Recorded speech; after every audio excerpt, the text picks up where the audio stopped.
Calipari leaves. Who takes over? Everybody's assuming they're going to come hard after Danny Hurley after tonight. Bruce Pearl would seem to make a lot of sense. And I have heard Billy Donovan's name kicked around. Remember, Billy Donovan started his coaching career at Kentucky. He spent 5 years there before he became the head man at Marshall. Then he went on to Florida. We know the great things that he did at Florida. He's one of the great SEC coaches probably of the last 25 years, considering what he did at Florida. But he's been in the NBA a long time, Yerk. And I'm not sure at his age, Billy Donovan is all that interested in going back to college, especially in this new era of college basketball, having to deal with NIL and everything else that goes along with it. I think he's pretty entrenched in the NBA, but he is like fourth or fifth choice if you look at the odds boards, like 9-1, as low as 9-1 in some places. Well, you never know what kind of deal you can get until you start negotiating. If I'm Billy Donovan, I say get my people in place down there. Just to see? Yeah, I mean, at least he's responsible for his own recruiting. At least he can get his people in, try to get the athletes he wants in there. Mm-hmm. I don't know how many of those Kentucky guys will be transferring and or going to the pros. Some have said there's 3 guys from Kentucky that might go in the first round. It's just a lot of work, man. More than you, and not that you don't work hard in the NBA as a coach. You're a coach at a professional level or at high college basketball, college football level. It's arduous, man. I mean, there's a lot that goes into it, but having to deal with NIL now and everything else and constantly recruiting your own kids. You're 25 years removed from your last championship. The expectations for the Chicago Bulls are none. What are your expectations for the Bulls? I mean, geez, you're like, they're it's going 25 years since they won their last NBA championship. It's a quarter of a century. 26 this summer. You're right. This summer. That's why I'm giving them only 25.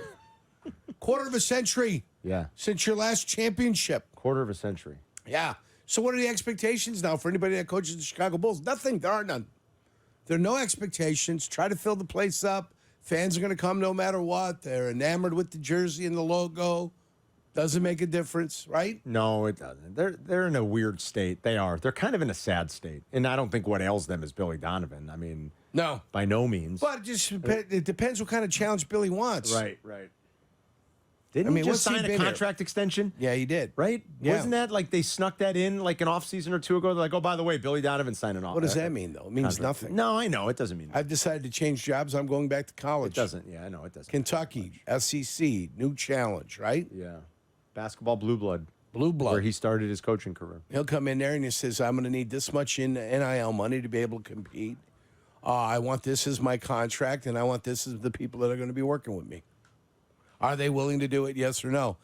Kentucky basketball is number one. Yes. Right? It's number one down there. Yes. They got a good volleyball team, women's volleyball team. Do they? Yeah, ranked number 9 last year, Carmen. I don't know if you know that. I did not know that. Yes, they were. Number 9 last year. So their football team stinks. I wouldn't say it stinks. It stinks. But it's tough to compete in the SEC as a football, as a basketball school and a football conference. It stinks. Yeah. Okay. I think that's a little harsh, but their football team stinks. I think you're being a little harsh. It's okay, though. It's not bad. It can stink and it's still all right. And still be okay. Yeah. They stink for the SEC. Yeah, and as it relates back to the Bulls and anything that's going on with them, I mean, my God. You got a good cheerleading team, though. The Bulls or Kentucky? The dance team for Kentucky. The Bulls, too. The Bulls again yesterday, losing to Orlando. Now, they've clinched. All the playing teams are all clinched. Oh, great. In both conferences. Houston's lost yesterday, and they had a lead, and they blew it. That was a great game, actually. Great fourth quarter, great overtime by the Mavericks yesterday. Houston, one more loss was going to eliminate them, so Houston's out. All the teams have been locked up for the playoffs and the play-in in both conferences. The Bulls are locked in. They might be 10, though. And they're going to be playing the Atlanta Hawks in that first game, Yurko. And there's only one home game left, and that's tomorrow, I believe it is, against the Knicks. God, I'm upset at myself. Another year went by where I didn't go see a Bulls game live. Jeez, what will I do? I'm picking up on your sarcasm. Will I lose sleep? Not. No, I won't. I'm picking up on your sarcasm. Bulls. All right, let me look. Let me look right now, Carmen. I'm on the standings. Oh, yeah.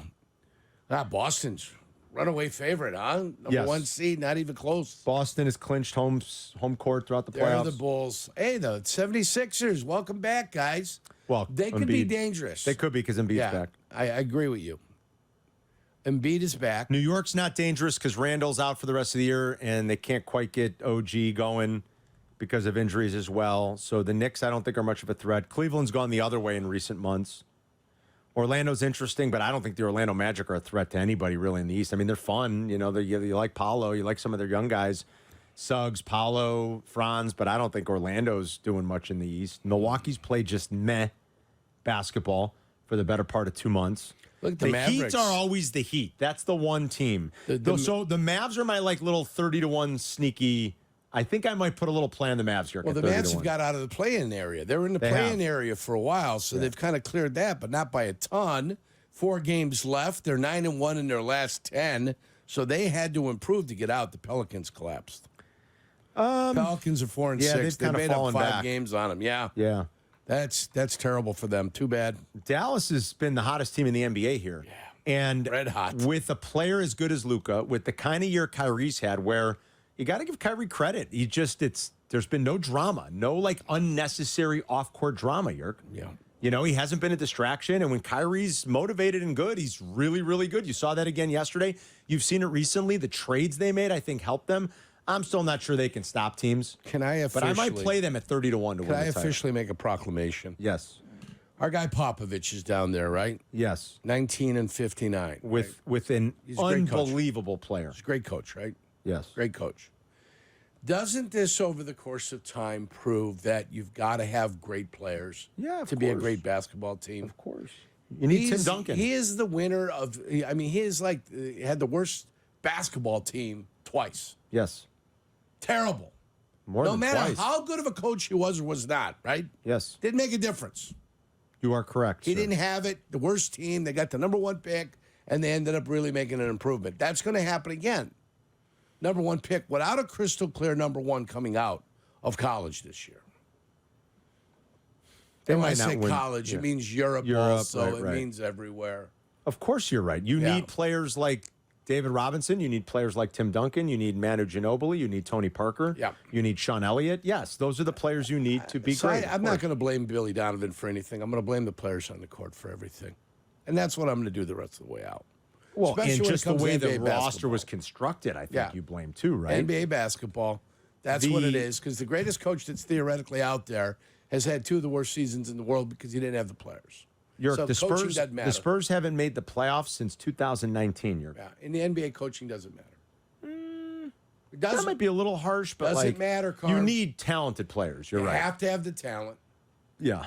I've been able to draw that deduction. Well, that's why I was always surprised when you said. But I'm shocked, and I know the NFL is a different animal. Coaching's more impactful, but like I have 53 players. Yeah, I know you're right. Got 44 but I was shocked starters. to hear you say you take 22 starters. Belichick over Brady. Like that surprises me. Yeah. I could never do it. I want the great player. I want the greatest quarterback of all time. I want the great players. I do. I think that matters more. I just do. And you're right. It is different coaching in the NFL. Basketball's 5. Much more impactful. 22. Yeah, you can't win without players in the NBA. There's no amount of genius coaching. Now, None. The difference in the NFL is when you get 18 of those players are the same on a team. That's when the coaching then makes a little bit of a difference. Yeah,